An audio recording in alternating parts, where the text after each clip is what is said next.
then it's over, baby. Bonjour, aujourd'hui à Dr Danino présente Valérie veut parler seins parce que les seins sont importants. J'avais envie aujourd'hui qu'on parle des différents types de reconstruction mammaire parce qu'on est chanceuse en 2025, on a beaucoup de choix. Ma grand-mère maternelle est décédée d'un cancer du sein, de son deuxième cancer du sein. Puis elle avait eu une mastectomie complète d'un seul sein. Dans ce temps-là, il n'y avait pas de prothèse, elle n'avait pas accès à une prothèse interne parce que ce n'était pas couvert par la RAMQ. Elle avait une prothèse externe. Je sais qu'elle a vécu ça difficilement. Je sais qu'il y a le DIEP que j'ai choisi, que pour moi c'était le choix numéro 1 parce que c'était mes propres tissus. Puis on va être honnête, là, ça me permettait de perdre un petit peu mon gros de ventre qui m'était resté de mes grossesses. On a les implants qu'on connaît bien. On a le lambeau grand dorsal. On a le pape gracilis. Qui a deux branches, je pense, à la pape gracilis. Puis il y a la reconstruction à plat aussi qu'on a parlé dans une précédente vidéo. J'aimerais que vous nous parliez un petit peu brièvement de chacune des reconstructions. Alors, il y a deux grandes familles de reconstruction. Il y a trois grandes familles. La reconstruction à plat, la reconstruction avec des implants. Les implants, c'est des implants qui sont très proches des implants qu'on utilise en chirurgie esthétique, mis à part que souvent en reconstruction, on va passer par une phase d'expanseur. Ouais. Donc d'implant qu'on va remplir avec de l'eau pour gagner du volume. Un peu sur le modèle de ce qui se passe durant la grossesse, où le ventre augmente de volume progressivement avec l'augmentation de la taille du fœtus dans l'utérus. Donc ça, c'est les reconstructions par implant. Et puis on a les reconstructions par tissus qui vous appartiennent. Et effectivement, vous avez énuméré un peu les tissus, et là, ça va dépendre où il y a du tissu de bonne qualité. Il faut savoir que le sein, il est formé dans la nature de 40 à 60% de glandes et de 40% à 50% de graisse. Intéressant. Donc, dans la nature, c'est un organe qui est très graisseux. Donc, le but qu'on fait avec le tissu qui vous appartient, c'est de le reconstruire. On n'est pas capable d'amener de la glande, puis on ne veut pas parce qu'il y a du cancer. Donc on reconstruit avec un tissu qui est proche du sein, qui est la graisse. Et les graisses, là où on a de la graisse, c'est souvent la cuisse, c'est le ventre. Ça a été à un moment la fesse, on s'est rendu compte que la graisse de la fesse était de moins bonne qualité. Pourquoi? Je suis curieuse. Parce que les graisses n'ont pas la même caractéristique partout. OK. Et en fait, la graisse de la fesse apparaissait plus rigide et moins souple que celle du ventre, qui est très proche finalement de celle du sein. Oui, ben absolument. Puis au niveau du résultat, moi je trouve qu'avec un DIEP, on a un résultat qui se rapproche un petit peu plus du naturel. Sauf que je connais des femmes qui veulent absolument pas un résultat naturel. C'est l'occasion pour elles d'avoir leur sein idéal. Mais vous, si vous aviez à faire une reconstruction qui se rapproche le plus du naturel, j'imagine que vous choisiriez le DIEP.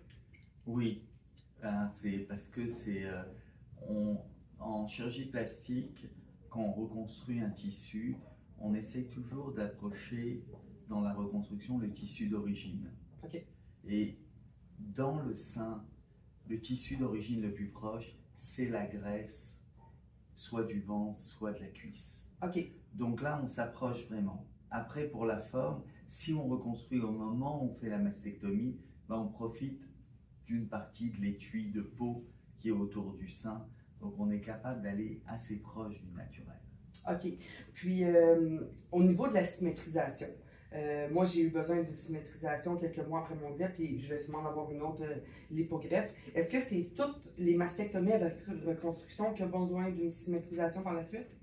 Pas toutes. OK. Il y a des femmes qui ont des petits seins qui ne sont pas ptosés, qui n'ont pas chuté du tout. Alors là, on va être capable de reconstruire quasiment à l'identique en se servant de l'étui cutané. OK. Mais souvent, il y a besoin d'une symétrisation. Et cette symétrisation, on aime bien la faire souvent après l'ensemble des traitements, la radiothérapie, la fin de la chimio, qui vont modifier un peu la consistance et la forme de la reconstruction. OK. Puis, moi, j'ai plus de mamelons. Je sais que certaines femmes ont pu les garder. Dans quel cas, parce que malgré que c'est beaucoup plus rare, mais j'ai parlé à quelques-uns, dans quel cas on peut garder nos mamelons? Alors, on peut les garder tout le temps quand c'est une mastectomie prophylactique, Ok. donc en prévention. C'est-à-dire qu'on a une enquête génétique et on a le gène qui donne le cancer du sein. On enlève les seins, mais il n'y a pas de cancer actif. Ouais. Donc dans ce cas, on les garde. Ok. Deuxième cas, on peut les garder. Il y a certains cancers qui sont in situ, donc qui n'ont pas dépassé un certain niveau d'agressivité, Pas infiltrant. pas infiltrant. Et dans ce cas, c'est le chirurgien oncologue, dont c'est l'expertise, qui va dire on peut le garder ou pas. OK. OK, parce que ça, je sais que ça, c'est difficile pour beaucoup de femmes de ne plus avoir de mamelon. Moi, ça a été mon cas. Mais maintenant, je me dis que je suis comme une poupée Barbie. Tu sais, Barbie, elle n'a pas de mamelon. Puis j'ai dit ça à beaucoup de femmes, puis ils ont adhéré à l'idée. C'est pas parce qu'on n'a pas de mamelon que c'est pas des vrais seins. Non, puis on peut reconstruire le mamelon. Absolument. Donc ça, il faut le savoir aussi, on peut reconstruire. Ça aide, d'après moi, à finaliser la reconstruction, surtout quand on est habillé. Ouais. Donc on est capable de faire avec une plicature du lambeau qui existe déjà, une forme en relief qui va créer un mamelon. Et puis avec des tatouages, on peut recréer l'aréole, soit avec des tatouages, soit avec une greffe de peau. Donc il y a plusieurs méthodes pour reconstruire le mamelon et l'aréole. Oui, puis il y a des collants en silicone, des faux mamelons que moi j'utilise à l'occasion. Puis visuellement, vous avez raison, ça fait une grande différence quand on est habillé. Oui, c'est un très bon point. Et puis ces mamelons collants, ils s'améliorent aussi beaucoup. OK. Donc la qualité s'améliore, le fait que ça irrite de moins en moins la peau. Puis là, on a une compagnie là, qui démarre ça, qui fait de la recherche là-dessus. Donc oui, c'est quelque chose sur lequel aussi les gens travaillent beaucoup. Oui, parce qu'il y a des femmes qui ne veulent pas nécessairement subir une autre chirurgie pour la reconstruction du mamelon. Fait que ça, je trouve que c'est vraiment une belle option. Oui. Ça va être tout pour aujourd'hui. Merci, Dr. Danilo.